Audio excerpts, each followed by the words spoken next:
This is Autoline Daily, the show dedicated to enthusiasts of the global automotive industry. AlixPartners came out with a comprehensive study of the automotive industry, and one of the findings is that by 2025, automakers will be able to meet CO2 and ZEV mandates on their own. Those mandates are in Europe and in California. And in Europe, automakers can combine their total emissions with others to try and get below the standard. They call that pooling. Currently, Honda is paying Tesla to pool its credits.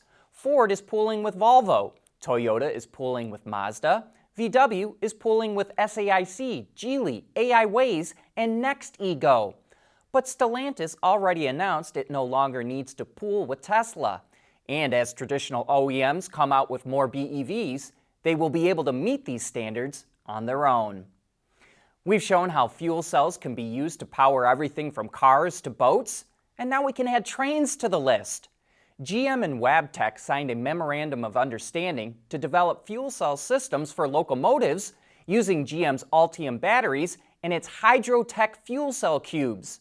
Wabtec already has a battery-powered train called the FLX drive, which it says can reduce carbon emissions by up to 30%. But it hopes the partnership with GM will accelerate the reduction of emissions from the rail industry. No word yet as to when these trains might come out. In related news, BMW hopes to build a small series of hydrogen-powered X5s called the iHydrogen Next by the end of next year. The vehicle is currently undergoing tests every day to fine-tune its software. It's powered by cells from Toyota. Toyota provides the individual cells, then BMW forms them into a stack.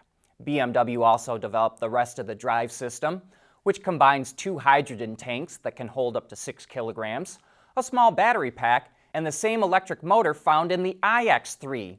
Total system output of roughly 370 horsepower is the same amount as its most powerful inline 6-cylinder engine.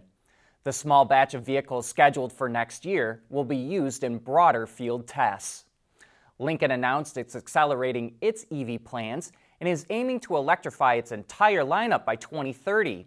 Plans to introduce 4 new fully electric vehicles in that time frame, including its first pure BEV next year. By the middle of the decade, Lincoln expects half of its global sales to be zero emission. This is part of parent company Ford's $30 billion EV investment by 2025. We want to know what drives your testing. OTA, connected car, diagnostics, remote testing. Intrepid Control Systems is here to help you work from anywhere. Intrepid Control Systems, driven by your data. The world is changing at an ever-increasing pace. No matter what the mode of transportation, there is always the need for an efficient propulsion system. And that's exactly what BorgWarner has been doing since the earliest days of the automotive industry.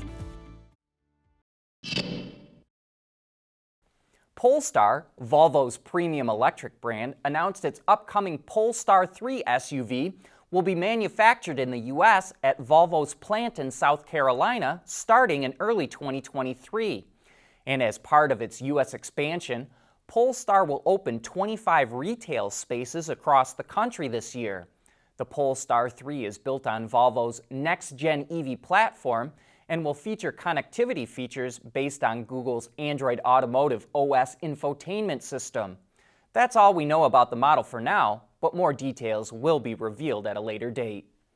General Motors is boosting its commitment to electric vehicles. According to Reuters, the automaker will increase its EV investment 30% to $35 billion through 2025. GM will build 2 more battery plants in the U.S., in addition to the 2 it's already announced, and it will speed up other EV investments. GM CEO Mary Barra will also meet with House Speaker Nancy Pelosi and other Democrat leaders today to discuss electric vehicles and emissions. Meanwhile, over in Europe, a study from the environmental group Transport and Environment says Volkswagen and Volvo are the only traditional automakers seriously committed to electric vehicles. It called out BMW, Jaguar Land Rover, Daimler, and Toyota for not having, quote, ambitious phase-out targets for ICEs. And while Ford has plans to go all electric in Europe by 2030, it doesn't have a robust plan to hit that goal. And it says BMW, Daimler, and Toyota rely too heavily on hybrids.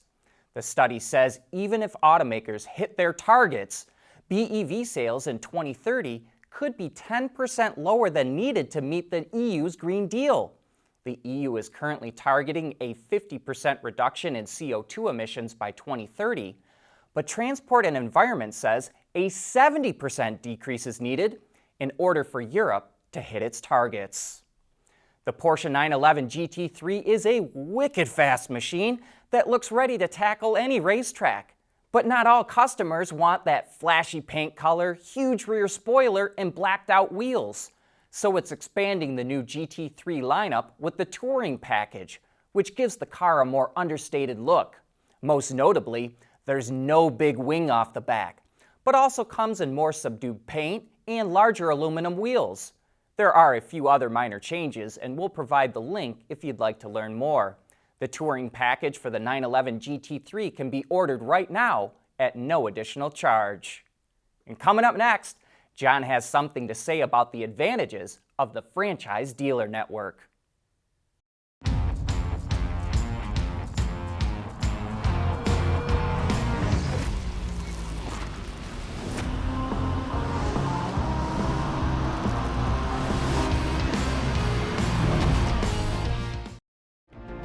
Mobility is becoming electric, connected, and autonomous, just like the manufacturing world. But will always be one thing: a reliable partner for our customers.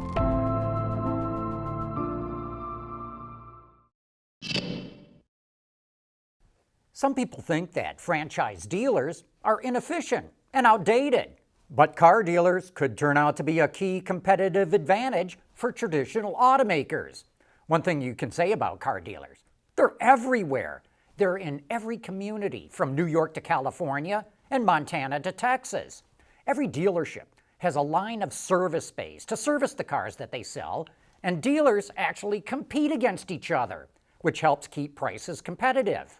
All the EV startups are pulling an end run around dealers and selling direct to consumers, but they don't have that many service centers or repair bays. So how are they going to handle any recalls that cannot be fixed with over-the-air updates? And believe me, they are going to have recalls.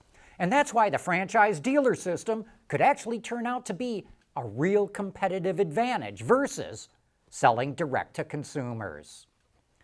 Alfa Romeo was supposed to make a roaring comeback over the last decade, but it hasn't happened.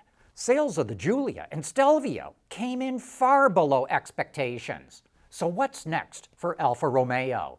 That's what we'll be talking about on Autoline After Hours this Thursday. We've got Larry Dominique, the head of Alfa Romeo North America, coming on the show. So join Gary and I as we let you listen in to some of the top executives in the automotive industry. And that wraps up today's report. Thanks for watching.